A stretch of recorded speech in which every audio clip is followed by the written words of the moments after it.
Bonjour, joyeux dimanche, joyeux temps de carême. Aujourd'hui c'est le premier dimanche du temps de carême. Alors les textes, notamment l'évangile parle du jeûne de Jésus-Christ pendant 40 jours et 40 nuits. Quand il s'est retiré dans le désert.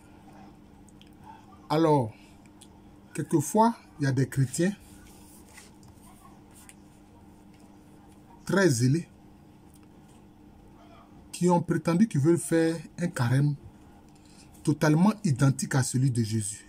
C'est-à-dire 40 jours et 40 nuits de jeûne, comme ce que Jésus a fait, sans manger ni boire.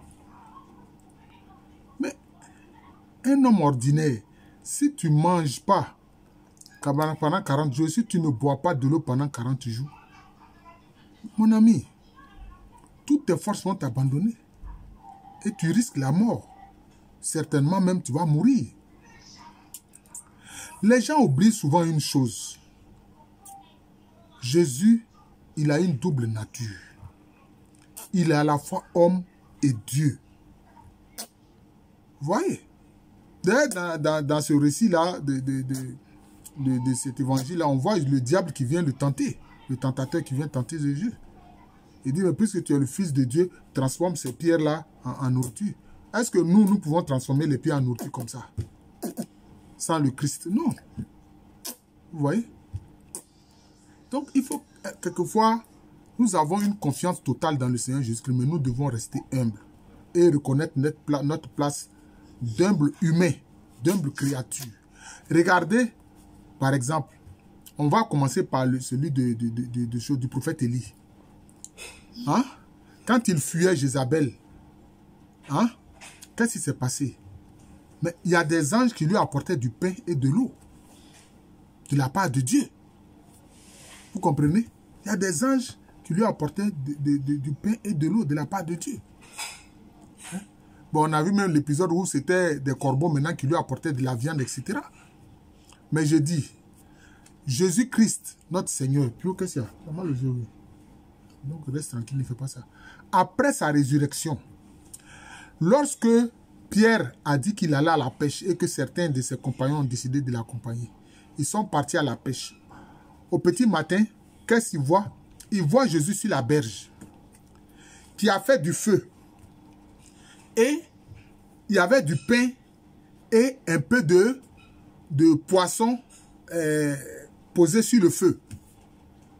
Bon, à votre avis, Jésus ressuscité là, le poisson, le feu, hein, cette braise de feu là, hein, le poisson, et puis le pain, il a pris ça où? Il a pris ça où? Au petit matin là, il a pris ça où? Vous pensez qu'il allait dans la cuisine de sa mère ou bien dans la cuisine d'une femme quelconque, hein, pour le faire? Non.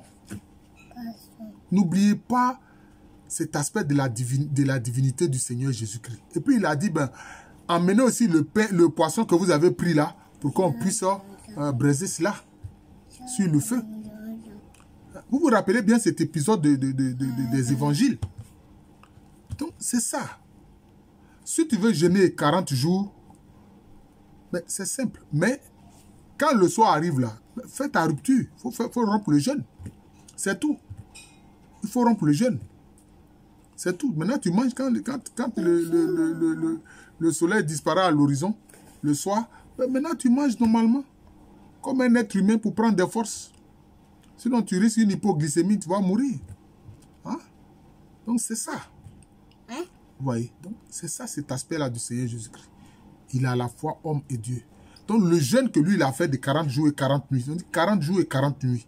C'est-à-dire que même quand le soir arrive là, quand le soleil disparaît à l'horizon là, lui, il est toujours en jeûne, il n'a pas mangé.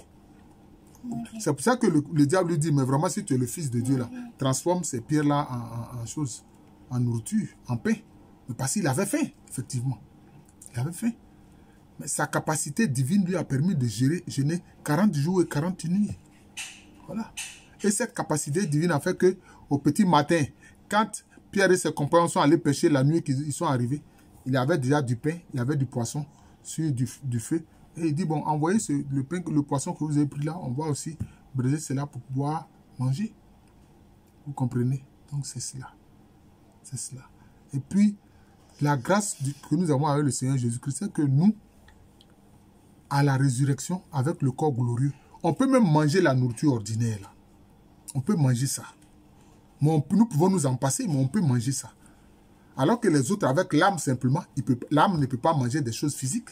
Mais le corps glorieux mange des choses physiques. Et aussi à la capacité de l'âme, c'est-à-dire passer les murs, comme on a vu avec le Seigneur Jésus-Christ. Ses disciples, ils avaient peur. Ils avaient fermé tout, porte, fenêtre, tout, mais lui, il est rentré. Voilà. C'est comme ça. Parce qu'il a cette capacité de l'âme, en même temps, le corps glorieux a cette capacité de l'âme, et aussi à la capacité du corps physique. C'est comme ça. Voilà. Passer les portes, etc., c'est ce qu'on appelle l'effet tunnel. Ça s'appelle l'effet tunnel. Vous pouvez faire vos recherches, cela s'appelle l'effet tunnel. Mais aussi, avec le corps glorieux, on peut manger des choses physiques. Voilà. Mais joyeux dimanche et joyeux temps de carême à tous ceux qui sont des catholiques. Voilà.